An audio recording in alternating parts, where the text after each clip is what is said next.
हाय दोस्तों, मेरी YouTube channel trading shorts में आप सभी लोगों का स्वागत है। तो कैसे हैं आप सब लोग। मैं हूं आप लोगों की इन्वेस्टमेंट वाली दोस्त, और इस वीडियो में अब हम देखेंगे निफ्टी, बैंक निफ्टी और सेंसेक्स की एनालिसिस फॉर टुमारो, क्योंकि कल हमारे सेंसेक्स का एक्सपायरी डेट भी है। और आज बाजार में हम लोगों को जो पॉजिटिव मोमेंटम दिखने को मिला, तो कल भी क्या ये मोमेंटम दिखने को मिलेगा कि नहीं, और अगर ये मूवमेंट दिखने को मिला तो क्या हमारा लेवल्स बनेगा कल के लिए।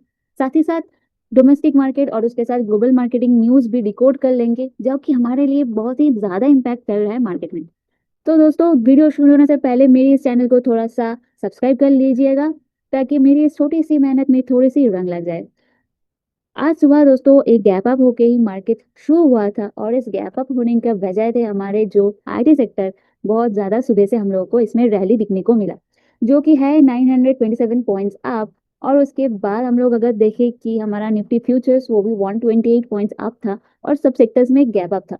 और उसके साथ जो सेक्टर्स हम लोग को निफ्टी का मोमेंटम ने बूस्टिंग की, वो था हमारा बैंक निफ्टी की सेक्टर, जहां पर भी एक गैप अप देखने को मिला। दोस्तों, मार्केट सुबह ओपन होने के बाद 25,000 वाला रेजिस्टेंस को टच करके 25,035 तक गई, यानी 10:30 AM के आसपास अगेन एक बियरिश इनगल्फिंग हम लोगों को देखने को मिला मार्केट में। और मार्केट ज्यादा से ज्यादा कंटिन्यूअसली गिरने लगे। यहाँ पर हम लोग को एक लो देखने को मिला, जो था 24,914 वाला हमारा जो सपोर्ट ले लिया इधर। और मार्केट अगेन अराउंड 2:45 PM के बाद ऊपर जाने लगे और क्लोज हुआ 104 पॉइंट्स अप में। थोड़ा सा ग्लोबल मार्केट की एनालिसिस भी देख लेते हैं, जहां पर हम लोग देख सकते हैं कि हमारा मार्केट काफी ज्यादा वेल परफॉर्म किया। लाइक यूएस का मार्केट तो आप लोग देखें तो काफी ज्यादा फ्लैट है। उसके बाद यूरोपियन इंडिसेस भी बहुत ज्यादा ही फ्लैट है। एशिया की मार्केट अगर आप देखें तो चाइना अभी तक अप दिखाई दे रहा है, और हमारा जापान भी आज अप था। ओके। और अगर मार्केट में जो बढ़िया सा न्यूज आ रहा है, जिसकी वजह से हम लोगों का मीन्स बैंकिंग सेक्टर अच्छा गया, उसकी वजह थे कि हमारा फिनेंस मिनिस्टर से खबर आया है कि अब ये पीएसयू बैंक में थोड़ा सा मेजर मार्जिन अप हो जाएंगे। और फिनेंस मिनिस्टर भी एक बैठक कर रहे हैं 11 सितंबर में। तो इंफ्रास्ट्रक्चर डेवलपमेंट भी होगा, और फिनेंशियल सेक्टर्स में स्पेशली बैंक्स में अभी तक फंडिंग भी बहुत ज्यादा डाल जाएगा। और सुबह जो हमारे लिए मार्केट की बूस्टिंग की वजह है, वो था डोनाल्ड ट्रंप की तरफ से एक बहुत ज्यादा पॉजिटिव न्यूज। डोनाल्ड ट्रंप ने ट्वीट किया था कि यूएस और इंडिया की ट्रेड बैरियर्स को लेकर नेगोशिएशंस कंटिन्यू कर रहे हैं। उन्होंने ये भी कहा कि वो अपने फ्रेंड पीएम मोदी से बात करना चाहेंगे, और ये डील आसानी से हो जाएगा। तो इसी वजह से हमारा मोमेंटम दिखने को मिला। साथ ही साथ खबर है कि यूएस का जॉब डेटा इस साल में बहुत ज्यादा ही खराब हुआ और नेगेटिव की तरफ जा रहा है। हालांकि लगता है कि यूएस में रिसेशन भी आएगा। लेकिन अब जो ग्लोबल में न्यूज चल रहा है, वो है कि पोलैंड और रशिया के बीच में एक कन्फ्लिक्ट चल रहा है कि पोलैंड ने अपनी एयर स्पेस क्लोज कर दिया, क्योंकि रशिया की कुछ सुसाइडियल ड्रोन्स पोलैंड के एयर स्पेस में घुस गए थे। हालांकि पुतिन ने बोला ये यूक्रेन की तरफ से आया था। उसके बाद यूएस ने बोला कि वर्ल्ड वॉर 2 के बाद शायद पोलैंड वॉर भी बहुत ज्यादा क्लोज है। लेकिन इसका नेगेटिव इम्पैक्ट हमारे मार्केट में उतना ज्यादा दिखा नहीं। तो आप बात कर लेते हैं कि इंडियन मार्केट की लेवल्स की। सबसे पहले हम लोग मेजर कर लेंगे कि जो गैप फॉर्म हुआ था मार्केट में, वो गैप कितना ज्यादा अभी भी बाकी है। तो अगर आप देखें तो इतना सा ही गैप बाकी है। तो चलो मेजर कर लेते हैं इस गैप को। और ये 29 से 30 पॉइंट्स का गैप है। तो हम लोग लिख सकते हैं कि 30 पॉइंट्स का गैप। उसके बाद हमारा जो टारगेट रहेगा, यानी कल का सुबह जो रेजिस्टेंस बन सकता है, वो अभी का वही रह जाएगा। यानी पहले 25,000 वाला जो रेजिस्टेंस है, हम आज का जो हाई था 25,035, पहले हमारा इस हाई को तोड़कर ही ऊपर जा सकते हैं। अगर इससे भी ज्यादा मार्केट ऊपर गया, तो पहला जो टारगेट हमारे लिए बन जाएगा, वो बन जाएगा 25,150, जो है रेजिस्टेंस नंबर 2। इसके बाद अगर मार्केट बहुत ज्यादा रैली और अगेन अगेन गैप अप दिखाई दिया, तो हमारा नेक्स्ट लेवल ऑफ रेजिस्टेंस यानी रेजिस्टेंस नंबर 3 बन जाएगा 25,250, रेजिस्टेंस नंबर 3। इसके बाद हम लोग थोड़ा सा सपोर्ट भी देख लेते हैं, यानी सपोर्ट नंबर 1। पहले तो जो गैप हुआ था उसको क्लोज होना जरूरी बन जाएगा।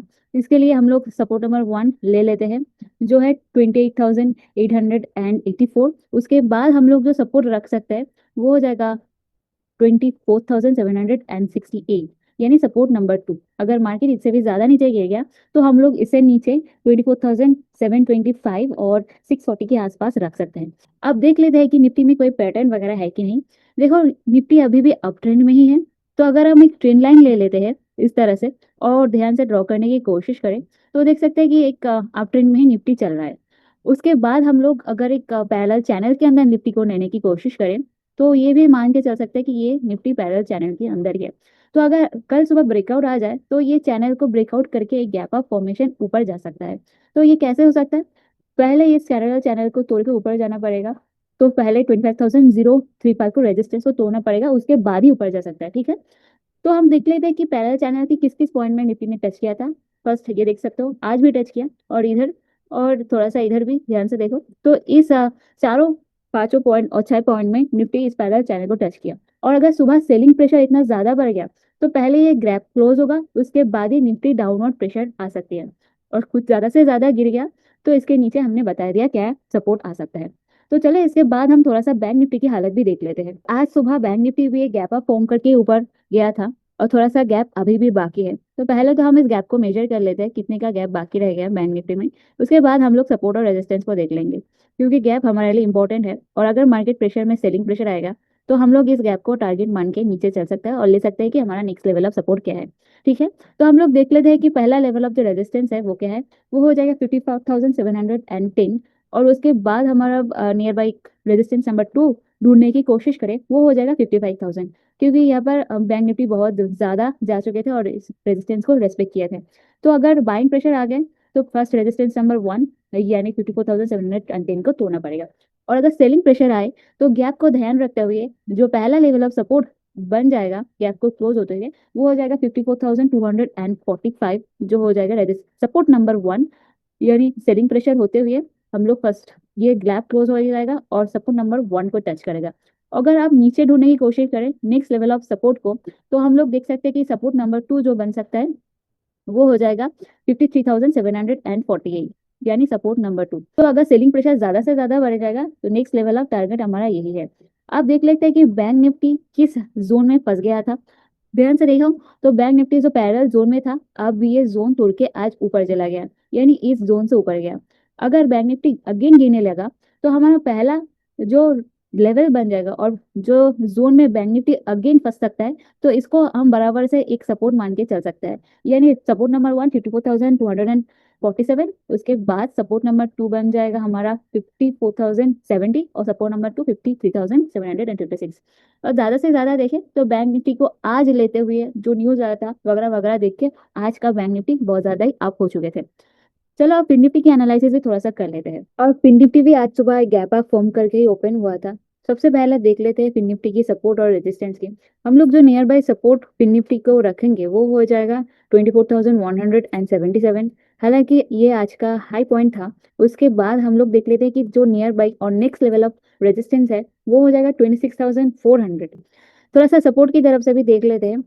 और सपोर्ट की तरफ से हम लोग जो पहला सपोर्ट रखने वाले हैं वो हो जाएगा 26,063, सपोर्ट नंबर 1। सपोर्ट नंबर 2 हम लोगों के लिए बन जाएगा, जहां पर बहुत ज्यादा कैंडल फॉर्मेशन भी हुए थे, वो हो जाएगा 25,925।